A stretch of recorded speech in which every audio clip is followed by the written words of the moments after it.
Hi, this is Dan Pastorini, and you're listening to The Grilling Truth. Welcome to another episode of The Grilling Truth's NFL Legend Show, brought to you by Gridiron Mo, a new football app where you get to call what you think the offense or defense should do during a live NFL game and see what all other fans have called also. Check out Gridiron Mo at www.gridironmo.com. As always for the Legend Show, I'm your host, Mike Goodpaster, and I want to welcome in my co-host, Matt Andruscavage. How's it going tonight, Mike? It could be better, but Ernie played for the Pittsburgh Steelers, and I'm a Bengals fan, but I'm going to act like I'm not for the next half hour to 40 minutes. Ernie played for him, where I think the Bengals only beat him like once in the entire time he was there. So. Yeah, I think so. I think that was a home game, too. That was devastating. Yeah, that was the Jeff Blake Thursday night game. I had Jeff on like 2 weeks ago. We talked about that for a long time, too. Yeah. Our guest tonight, former Pittsburgh Steeler wide receiver, Dallas Cowboys, Carolina Panthers, played at the University of Florida. Help us welcome to The Grilling Truth, Ernie Mills. Thank you. Well, like I said, being a Steeler, it's a pleasure to have you on. Yeah, I was watching NFL Network. They had that Steelers-Bengals game on today. Well, that's about the only time the Bengals beat the Steelers in the 90s, I think. But no, not that game. They had the playoff game. Oh, yeah. We're not going to talk about that tonight, Ernie. We're going to try to be positive all night, all right? Don't bring up the kryptonite, Ernie. Don't do it. What kryptonite? The playoffs? Let's see. All right, we'll get off the Bengal stuff because, next year they're going to win the Super Bowl, and then we'll have Ernie back to talk about that. But let's see. First question. Tell us a little bit about your life growing up in Florida, when you first started playing football, just stuff like that generally at the start of your career. Oh, yeah. I'm from a small town. It's called Dunellen, Florida. And I grew up here all my life. Although my dad was in the military, so I wasn't born here. But from the first time I can remember, I've been here. And it's a small town, one stoplight town growing up. One high school, one middle school, one elementary school, all that good stuff. And really was into more basketball than anything. So, but I didn't, as you can tell, I didn't get tall. So, but coming from a small school, basketball wasn't going to cut it. And I just happened to be a good athlete. So in sixth grade, I played, the little league. It was called Independent Youth Football League here in Ocala, Marion County area. So I was all-star all 3 years, scored a lot of touchdowns. It was pretty easy, although I was one of the smallest guys on the field. And I get to high school, and I say, I'm just going to concentrate on basketball. And didn't play in the ninth grade. I actually was in the band. So a lot of people don't know I was in the marching band, and the head football coach, Coach Kennedy, taught me into playing. So he changed my life, taught me into playing again, and he got me to say that he let me play quarterback, but I didn't play much of that at all. And ended up being a defensive back, and had a good high school career, and had 8 interceptions my senior year playing corner. Did a little bump run back in 1985. That didn't happen too much back then. And so Florida offered me a scholarship. And a 5'11", 160-pound cornerback. So and I went there and redshirted at corner as I got bigger and faster and ran a 4.2. I don't know if you guys remember Mike Heimerdinger. Mike Heimerdinger passed away a few years ago. But Mike Heimerdinger recruited me coming out of high school. And he's the one who was responsible for moving me to wide receiver. He and Galen.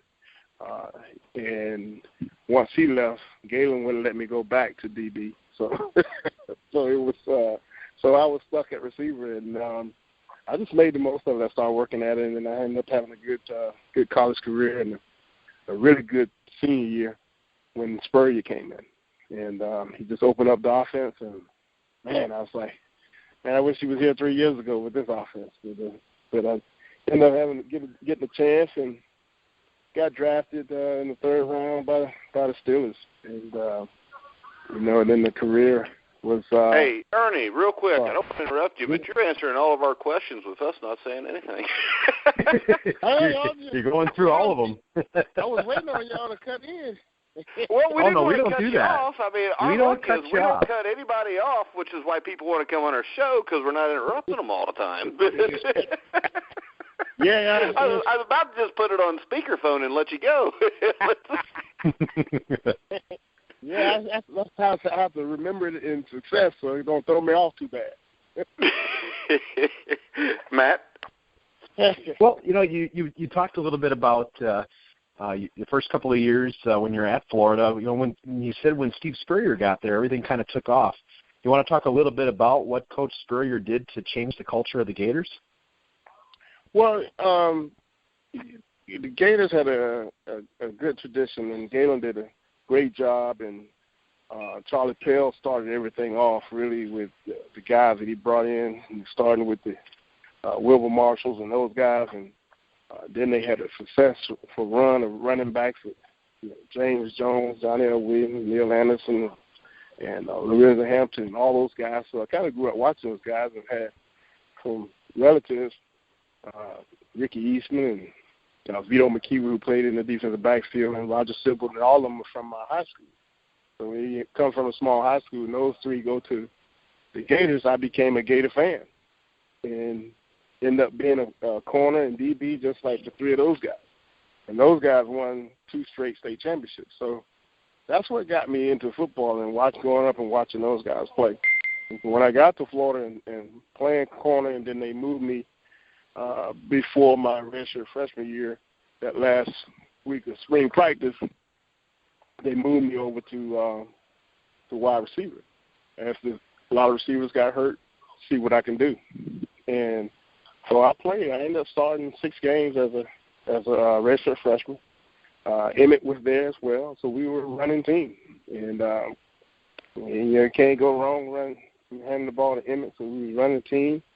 We had a different offense coordinator every year as we tried to get something going offensively. And so in 89, with some more violations, they let Galen go. And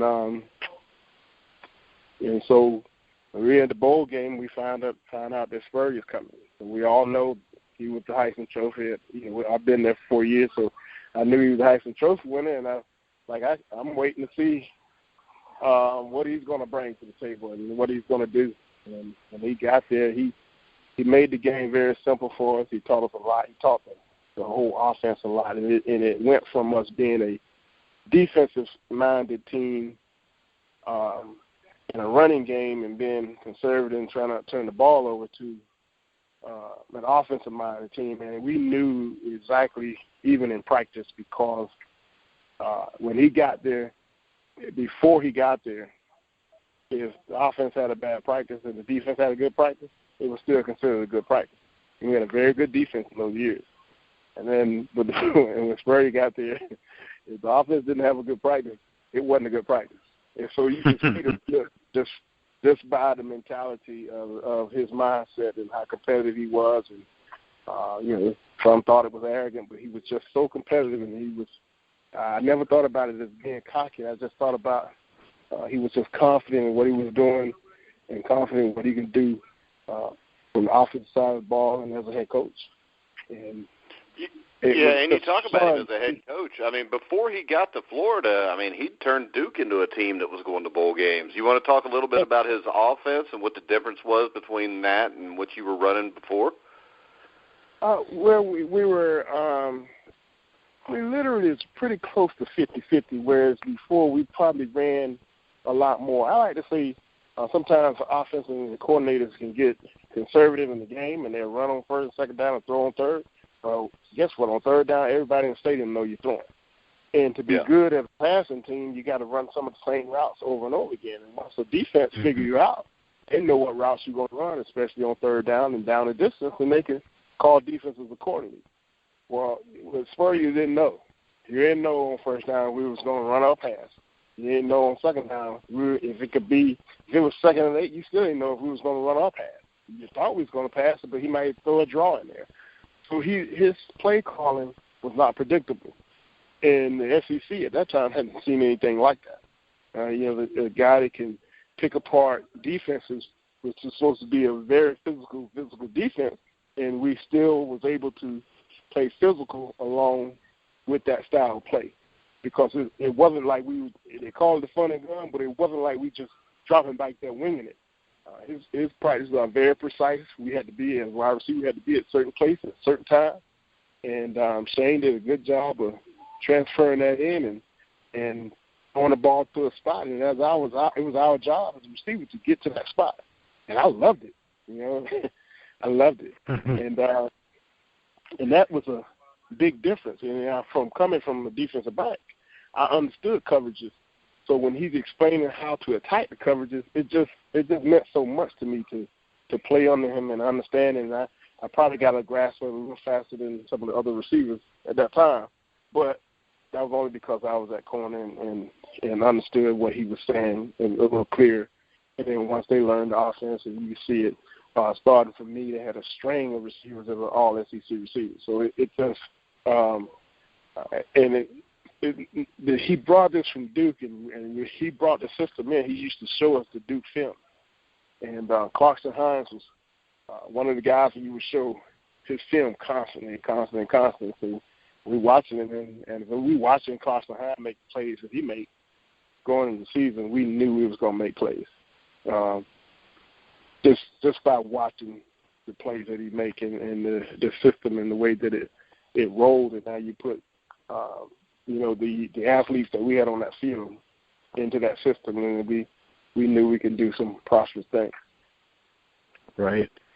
Well, in 1991, you entered the NFL draft. What was that experience like for you, and what were your feelings being drafted by the Pittsburgh Steelers? I tell you what, Dick Haley was the scout that worked me out. It's not like today where these guys have one specific pro day. So in 91, we had several different pro days. So they come down, kind of like the Titans went and worked out some guys from Ohio State.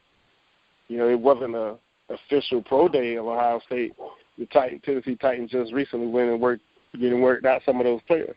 But when I was coming out in 91, that's kind of how it was throughout after the combine. So once the combine started everything off, so the rest of all of March and early April, you didn't know who was coming to work you out.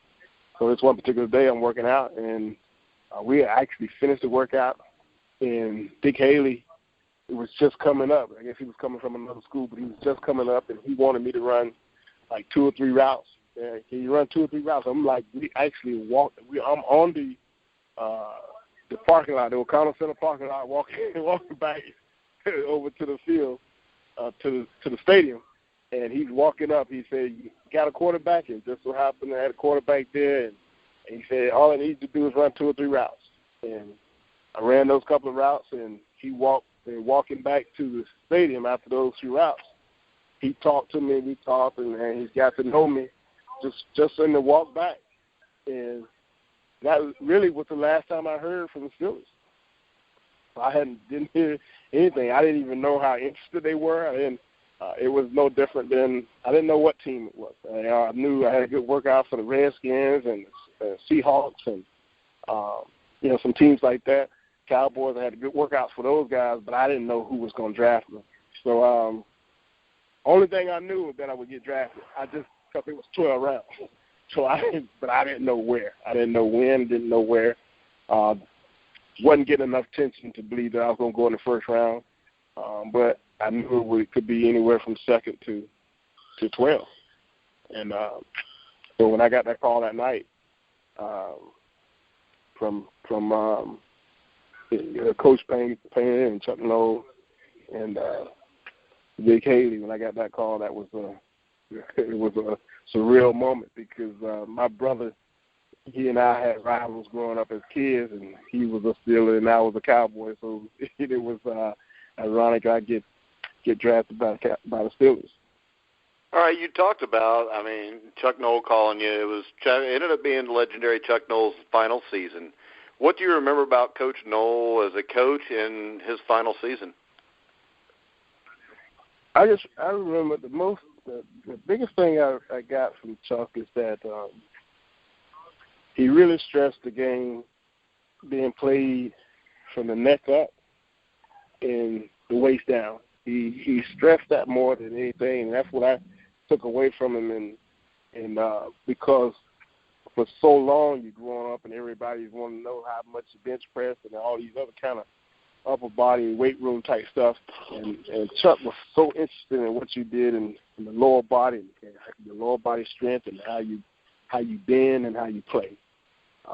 So I took that into everything, and he just treated every player like a man, and it was different because you come from high school and your high school coach is disciplined and strict, and you get to college and you still got some discipline and strictness of what you can do and what you can't do. And Chuck just tell you got this time to be here, you got to be not there, you're gonna get fined. And he was serious in that way, but you respect it because you're allowed to grow, you're allowed to be a man, and it was completely different than anything football wise that I had ever dealt with. That and our practices was really, really long. Seems like the older coaches were all like that. we had the mold. We had the mold that old school way. I mean, a 3-hour practice wasn't anything for us. We did it. And you coming from college, and now you realize, like, okay, this really is a 9-to-5 job. We really are here from 9 to 6 in the evening. So this is not like you understand the professionalism once you get up there, and that it's not just a game. I mean, so you and Chuck let you know that. Well, in 1992, the Steelers brought in Bill Cowher, and so many times when a new coach is brought in to replace a legend, many of them fail. Tell us a little bit about Coach Cowher and how he was able to succeed where so many have failed. Cowher is if you look at it, he was a former player, coach under Schottenheimer, and he's fiery. He has the energy of a former player, and he came in, and he didn't come in trying to say, I'm going to compare myself to Chuck Noll. When he was there and we're practicing, we're not looking at a replacement to Chuck Noll. We're looking at, this is our head coach, and his energy and his fire just led to on the field. And the way we went out there, I mean, we padded it up, and this training camp was intense, and it was focused, and it was guys competing, and he put his stamp on the team. We knew the players. I think as the players, we realized that we were a good team, even though we were 7-9 the year before. We lost a lot of close games, and so I think the players, we really knew we had a good team. We just had to put it all together, and we had enough leadership. We had enough veterans. So when Kyle come in, when you have a Woodson and veterans of that nature, you got the and Demonte Dawson. You got the veterans in on both sides of the ball to make you focus and go out there and get it done each week and get better. And Kyle was just that guy. He was just he was perfect for us at that time, and we got after it. And so we flipped that 7-9 very, very quickly, and I have nothing but respect and love for Cowher. He's one of my guys. All right, now 92, 93, 94, you guys came up a little bit short in the playoffs. It brings you to 1995, which I think was one of your best seasons statistically. What made that season so special for you? Well, one thing about Kyle always has competition. So when we come in 92 and 93, I'm competing against Dwight Stone, and I'm competing against Jeff Graham, and I'm competing against those two for playing time. Dwight's fast as anybody. I ain't going to put anybody and say anybody as fast as Dwight Stone. And Jeff is fluid and consistent, especially in that 92 season, which he led the team in receptions that year. So, so that was my competition. So my role was I'm the third receiver, and I got to, back up both of those guys and play on third down, and that was my role. So not getting into that starting spot only allowed me to make, certain amount of plays. Similar to like a Marcus Wheaton right now. So you're able to step in and you're able to go in and make the plays when the ball's thrown to you, and that was always my career. I try to make as many plays as I can. When I get the ball, I want to get it in the end zone. And you just play hard, play as hard as you can. And so when we get to 95, by the time we get to 95, it's four of us now. So it's, Andre Hastings came in 93, didn't play much in 93, and he's playing more in 94. Yancey Thickman comes over in 92 as a free agent. He comes over, after 1 year being at San Diego. In 94, they trade Jeff Graham, and let Jeff Graham go as a trade him, or if he went as a restricted free agent, something of that nature. And so now in 94 they drafted Charles Johnson as the first rounder. So the four of us are competing and working hard for playing time. And we know if one slip up, the other one's going to play. Yeah, the competition was live and strong. So sometimes it's, there's always going to be an odd man out, and we're a running team anyway. So we got four guys that want the football, and we're a running team. So nobody's really getting it a lot in 94. And we had a rotational system for the beginning of the year, and then, so we went through some adjustment periods in 94 with our receiving core. So the stats wasn't there. Although I did have two really good playoff games in 94. We lost the AFC Championship game to San Diego Chargers. I had 8 catches for 100-something yards in that game. I had 5 for 100-something yards in the game before that in Cleveland. So I'm feeling good. And then we go into camp in 95, and Charles gets the starting nod. Charles Johnson gets the starting nod. I was a Z, and Yance was X. So Charles gets the starting nod as Z. And so I went to Calvin and asked, can I return kickoffs? I needed to get a part of the game, and one of the reasons I had a great year in 95 was I was able to be in and into the flow of every game by returning kickoffs. And we were able to get me, 3 to 4 touches, guaranteed touches in the game by returning the kickoff. And it just makes you feel a part of the game, makes you able to play whenever that ball, and when the pass is thrown your way, it's not the first time you're getting to look at a football. And so that's one of the reasons I had a great year in 95.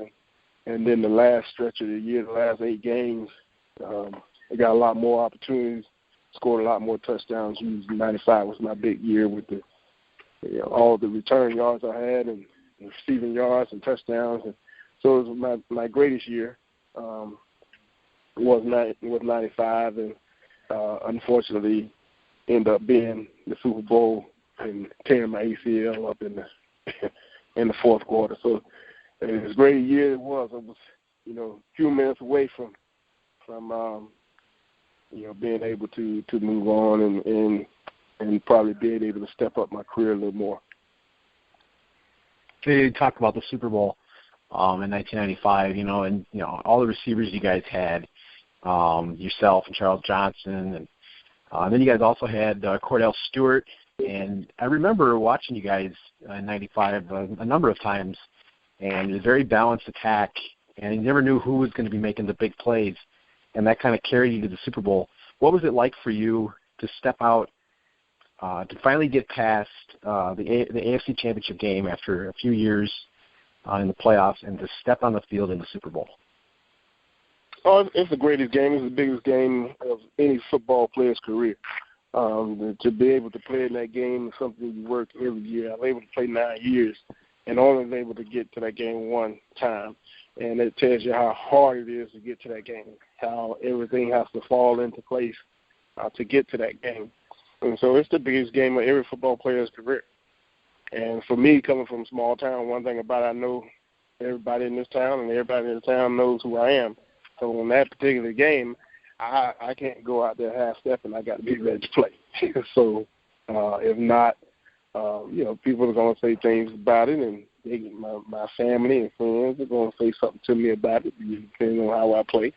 And so, well, once you step on the field, it's and the ball is snapped, you don't think about everything else that's going on. You're thinking about that particular play that's called and how you're going to make a play. And but everything leading up into that game is nothing any player has ever experienced. And it's the biggest thing that I've ever been a part of is just that leading up to that game, the 2 weeks, even the last week in Pittsburgh, before we actually fly out to Arizona, and then getting to Arizona, and so much, you got so many commitments, so many things that you have to get to and do, and at the same time get your family out there to see you play. It's a big moment, and it's one I'll never forget. All right, now you played, we've had a lot of former Steelers on here. We've had Levon Kirkland, Leon Searcy, had some of the older ones, Gary Dunn, Andy Russell, and they all talk about the Rooney family. What was it like to play for the Rooneys? It's amazing. One thing you would be if you played for the Rooneys is humble. It just comes off of their shoulders. It's just you're in their presence. You're not with an owner who thinks they're bigger than life. You're with an owner that brings out humbleness. So as a player, you have no choice but to be humble because that's your leader. Your owner is your leader. And so that's what's so great about them, and just great people, great family, great organization. I couldn't have asked to play for a better organization. I couldn't have asked to be drafted by a better organization. And they will always be my family. They'll always be my love. It was just an amazing time and experience to be able to meet. At that time, Dan was the president, and unbelievable guy. Just being in his presence, and any conversation anybody could have with him, it was just amazing. So I just enjoyed every minute, every time that I was there. And I'm a Florida guy up in the Pittsburgh weather, but the family atmosphere was so prevalent. If you walk down the hall or you just in the locker room, there's no doubt about the family atmosphere. Was it hard for you to leave after the '96 season? Yes, it was. It was. Sometimes I was told, probably Leon and some of my other teammates that I played with, and even in Kirkland, I said if I had to do it all again, I never would have left. But as a player, and in your strive and your goal to be the best, you try to take on. Sometimes it's the money, but sometimes it's just the opportunities that you think you have. I thought I was going to have a good opportunity by going to Carolina, and but that didn't pan out. And so your career takes a turn. So, but everybody says hindsight is 20/20. There's no doubt about that. So I know that for a fact. I would have never left there. But as bad as that is, as unpleasant as that experience was there in Carolina, having the opportunity to play for Chan Gailey as my head coach in Dallas, after he was being my receiver coach in Pittsburgh, that was a great experience as well, because I respect him and always love him, and as he's done so much for my career. Well, and when you were in Dallas, you played for, played with legendary wide receiver, quarterback Michael Irvin, Troy Aikman. What was it like to play with those guys for a couple of years?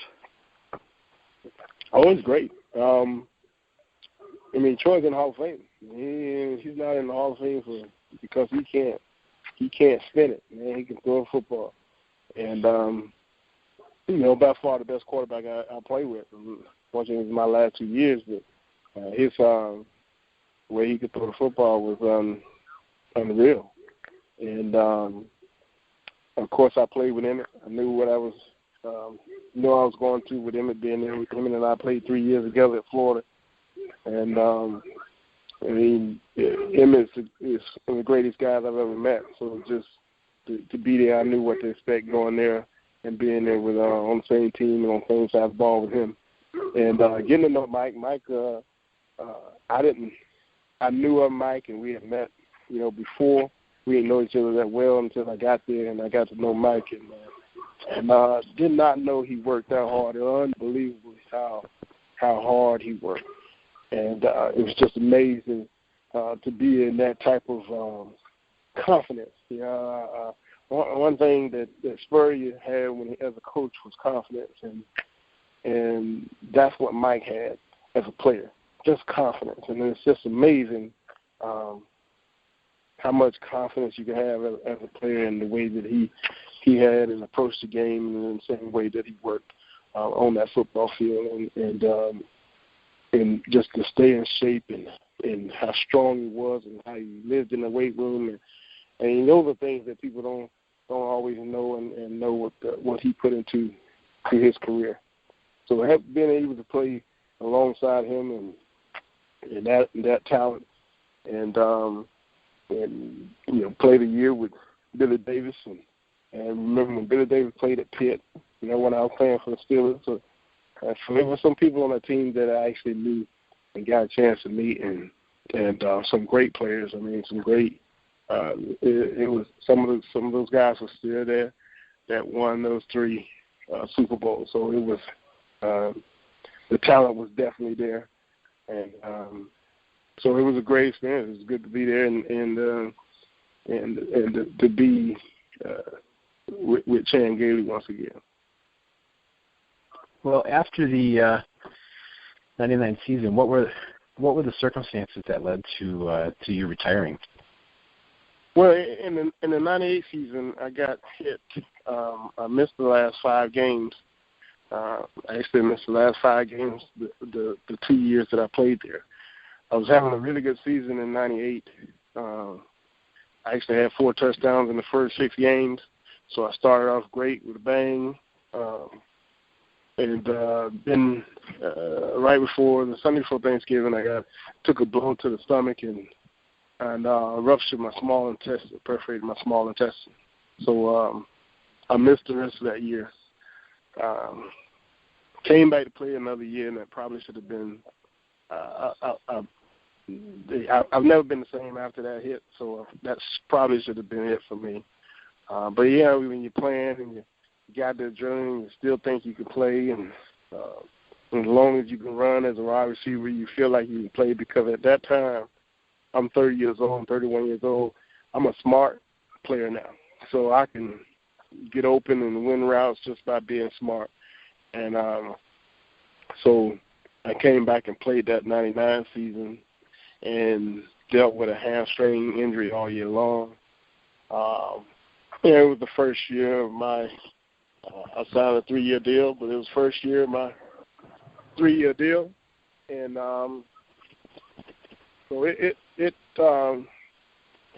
I played that year, and I realized I wasn't the same player, and so we didn't have the great season. We made it to the playoff, didn't get out of the first round, or didn't get out of the wild card, and so then we they made changes.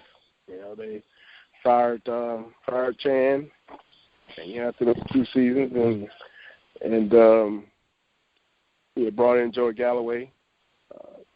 We brought in Rocket Israel in 99, and we brought in Joey Galloway in the off season of 2000. And then somewhere around in the March or April, I got released as well. So He said he wanted to make it. Jerry said he wanted to make a youth movement, that kind of thing. But it was fine. At that particular time, I knew that was it for me, and I really was struggling not only to run, but my body was just really beat up. And like I said, from that last injury the year before, that really should have been it for me. I haven't been the same person since then. But by the grace of God, I'm still here. All right. Well, we're almost out of time. What have you been doing since you retired? What occupies your days now?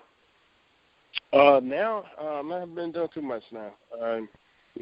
But for about 12 years, I coached. The first about 2 or 3 years, I had a small business right after I finished playing. I got away from football. Then I got back into football, started coaching. I coached at a small college for a year, and then a high school, and I was living in Charlotte at the time, high school for 3 years. Then I come down to Florida and coached at Jacksonville University for about 6 years. I coached at Florida A&M University for a couple of years. So we got fired from there about a year ago, and I said, well, now it's finally time I can let this body try to heal a little bit. Coaching and working every day it was just beating me down. Beat me down mentally, and just couldn't focus the way that I wanted to do. All right. Well, hey, I want to thank you for coming on the show. It was great to have you on. I mean, we've had almost everybody that's played for the Pittsburgh Steelers, I think, in the mid-'90s now. Yeah. As a matter of fact, Kirk and I coached together there at FAMU for a couple of years there, and then 13 and 14 coached there together. All right, Matt, you got any final words for Ernie? Well, yeah, thank you, Ernie, very much for being on our show tonight. I remember watching quite a lot of your career. Steelers were off and on, and I got to tune in quite a lot, and I definitely enjoyed those years where you were on the Steelers with Bill Cowher, and really appreciated talking about your career and hearing everything you had to say. Oh, thanks, Matt. Thanks, Mike, for your bring me on. I wouldn't change my career for the world. I mean, I had a great career, met a lot of great people and great relationships in the Steeler Nation. That family, that fan base is second to none, and I appreciate the fact that out of 6 years especially, top-notch organization, and the Rooney Family is one of the greatest. So I appreciate y'all bringing me on and reliving my career once again. All right. Well, hey, maybe we'll have another show, have you on. Maybe do a pickup show with me, Leon, and Matt this year or something, but we'd love to have you back. Hey, love to be Definitely. Just let me know anytime. That's it. All right. I want to remind everybody to go to thegrillingtruth.net. You can hear the interview with Ernie. Of course, you're listening to it now if you're listening to this interview. But also, tomorrow we will have former San Francisco 49er Dana Stubblefield. Next week, we will start our NFL draft preview shows. That'll be Tuesday or Wednesday night. Next Wednesday night, we'll have Mike Stensrud, who was a defensive lineman for the Houston Oilers, played in the NFL for 11 years. And we will also have Mike Bass Monday. Mike Bass I think he finished as being named one of the top 80 Redskins in the history of the Washington Redskins. He's the guy that scored the only touchdown in Super Bowl VII on the Garo Upremium interception. So he will be on then also. I want to remind everybody to check out SteelbergBox.com, gridironmo.com. But for Ernie Mills, Matt Andruscavage, I'm Mike Goodpaster. You've been listening to The Grueling Truth, where the legends speak.